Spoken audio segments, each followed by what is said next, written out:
so this is gonna be little Snoopy's how-to video. It's just gonna be a good little kind of guide of how to run a daily training session in order to properly maintain his training. So you can kind of take this, use it as a blueprint to put together your own sessions with him. Good boy. And then once you kind of get comfortable and you get in the flow of things and you guys are working really well together, then you can kind of break from that box a little bit and introduce some more things and be a bit more creative. But this is just a good way to get you started. So typically I like to start out on place. It lets him know that we are working, even though he is always ready to work and he doesn't care what time of day it is or how many sessions you've done with him. He's like ready to go always. Good boy, good down. Yeah, down. Yeah, oh, that was bad timing on my part. Place. But so place is a good way to let him know, hey, this is serious, we're getting started. Oh, sassy. Sassy. Yeah. So he does know that trick. We called it sassy. It's just to get him talking. Place. He likes to demand bark in general. You want to not reward that too often. However, if it's on like command for the trick, then I'll reward it. Good. Good boy. Nope. Place. I was gonna reward there, but he jumped off. Nope. Place. He did it again, so actually I'm gonna add a little leash pressure. Nope. Place. Pop, pop, pop. Nope. I didn't drop the leash this time because I was expecting him to. Good. Then he finally stays, then I'll reward. So this is place. You can do this at any, you can take this place bed that you're gonna get, you can take it anywhere, have it set up. First couple weeks you're just gonna be at home. Good. So just have it there in your living room or wherever you're gonna do your sessions. Good. The rules of place are he can sit, he can stand down, roll over, whatever he wants to do, he just has to remain on the place bed. Good. Free. Place can also be generalized. This can become place. You can have him place on a chair, you can have him place on really whatever. It just helps if it's an elevated surface because then it has definite boundaries versus like a blanket on the ground. If you tell him to place on it, he probably will, but it's easier for him to come off of that because the boundaries aren't nearly as clear as like a solid edge, right? Nope. He's like, you pointed over there. Place. I know, you're very smart. Good. Same rules apply to whatever place bed you're using. He must stay until I tell him otherwise or I release him from that behavior. So I can say free and he's allowed to be done. Typically I don't reward after a free because free is just, you're good, you don't have to do any more. Do what you want, just be a good citizen. Heel. Good.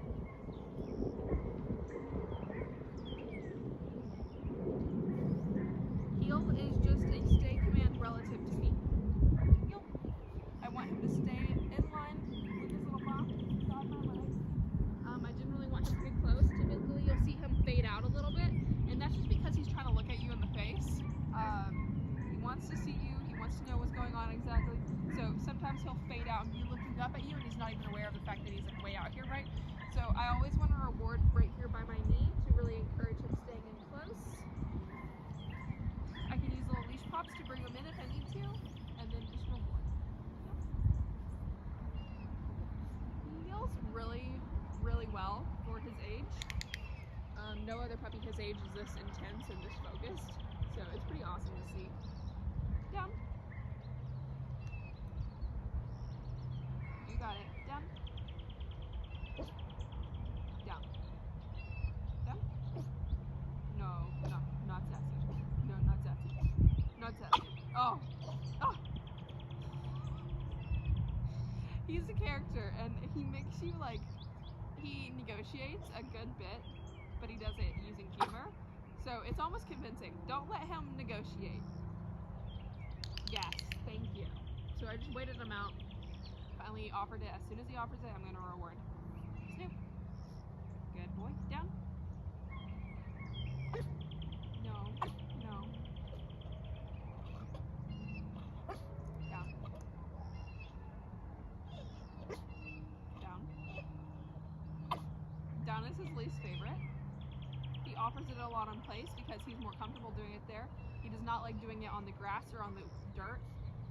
The texture is weird. He does not like it. He doesn't like slick floors. But the place bed he's pretty okay with. Do it. I'm gonna ignore you until you do. Your attention is also a reward for him, so keep that in mind. So if I want to like pull all my rewards, cannot speak, rewards away from him, if he's not doing what I'm asking, then I won't even look at him. I'm gonna ignore him until he does what I ask. Down.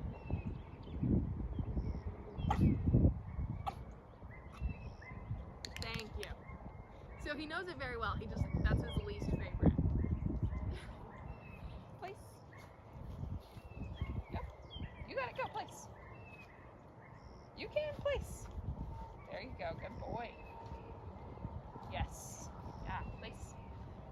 I'll reward that even though you did pop off. Typically, if he pops off, I'm gonna ask him to go back.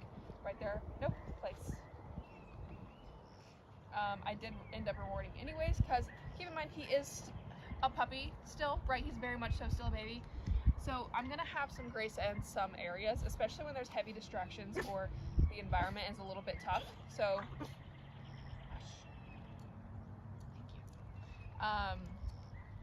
The cat was right there beside him, so I asked him to do something a little bit more challenging. He messed up a little bit. I still rewarded anyways because I am a little teensy bit flexible. And when I say teensy, I mean the teensiest little bit you could ever imagine. Because he will take that and run with it. So I'm very careful about where I cut him some slack. He's still a baby, but he's very... Oh goodness. Please, chew your food. You gotta chew. That's another thing to be aware of. He likes to swallow everything whole. So typically I only try to like let him have little bits at a time, or I just try to slow him down because he will choke. He's not very good at chewing. Oh, affection. We love affection. He's like the sweetest Frenchie of all time. I've never met a sweeter Frenchie baby. They're all sweet, but most of them could care a little bit less about how you feel. They're more worried about self-enjoyment. But he's very sweet. You are. You're the sweetest. You're the sweetest. Good. Heel. Where are you going, heel? Sit. Good. In the heel, when I come to a stop, I like him to sit beside me. I don't want him out in front of me. I don't want him behind me. I want him right beside me. So he's not too good at that one. If he needs help, I will help him. Here. Good boy, Snoop. Sit. Good heel. So you see right there, I was holding the leash back so that he couldn't come in front. As soon as he does sit, sit. Perfect. He did that one all by himself. Good. Nice. So I do use a little bit of leash pops here and there. That's just leash pressure as communication. It's not corrective. It's not like creating any kind of like confusion for him. It's actually creating a lot of clarity. Chew your food, bud. He's like, what does that mean? I have to eat it as fast as possible. Good. Snoopy, here. Here.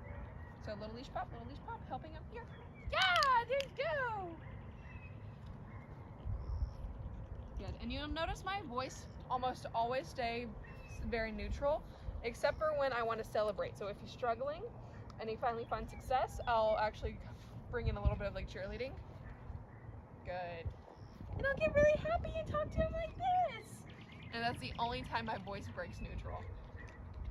So I never get like a frustrated tone. I never get like a Snoopy. Like it doesn't work like that. If you fight with him, he's gonna just become a little bit even more difficult to deal with. So if you're having a rough session or it's just not going very well, just call it, cut it short, put him up on it, and bring him out in a little bit. Place. Your foot is off. So a couple sessions a day, 2 to 3, if possible. If you have time for a little bit more, you can do a couple more. He seriously will work all day. But generally it's more about the lifestyle and how you're living with your dog. So you can do all these sessions, but if you don't change the way you're living with him, and add in some boundaries and rules to that, then nothing's really gonna change. So it's about doing the training sessions to keep developing the skills and then using those skills as building blocks in your daily lifestyle. That's gonna be what makes the biggest impact and helps you the most. Good.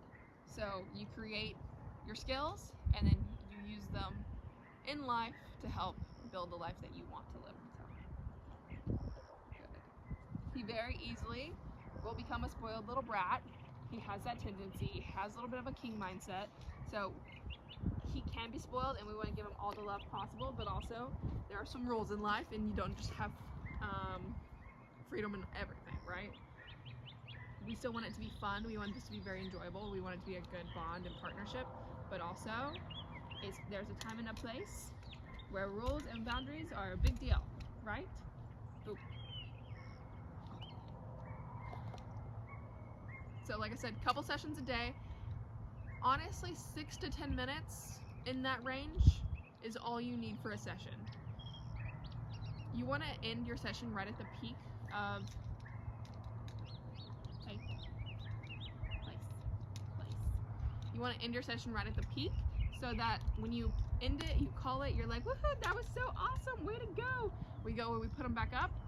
Next time we bring him out, he's thinking about that awesome time he had in his last training session and he wants to do another one. He's not thinking about, oh no, I don't really feel like training, that's no fun, it's boring.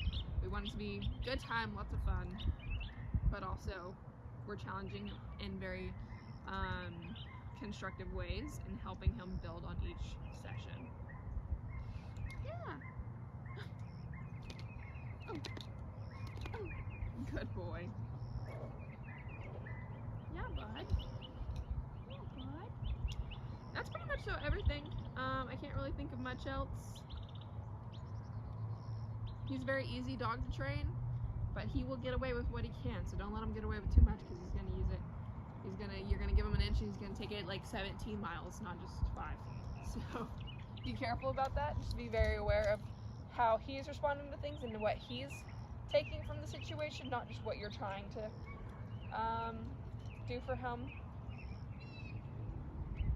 If that makes sense. Those words seem like they didn't make much sense. Basically what I'm saying is just be very consistent and structured with your lifestyle and your sessions, and he's going to be golden. He already loves the work, he loves to train, he loves to do things with you, so just keep on building on that. Huh. You ready? You're free. Yeah, good boy. Good boy. We're done. Good job. You were so awesome. Don't get the cats. Come on. No. Oh, also another thing. Always keep your leash on this puppy because he's very small and he's very quick. So if he's doing something he's not supposed to be and I'm having to chase him like this, I'm not going to get very far. But if he has his leash on, all I have to do is step on that leash, stops him in his tracks, and then I can redirect him. That's going to make your life so much easier. Good. So until he's reliable and you're not worried about him making mistakes, don't take the leash off. He will make mistakes. He is a puppy who has a sentient mind. He's just going to come up with new stuff sometimes, so you have to be ready to respond to things. You want to build the good habits and prevent the bad ones. That's what puppy training is all about.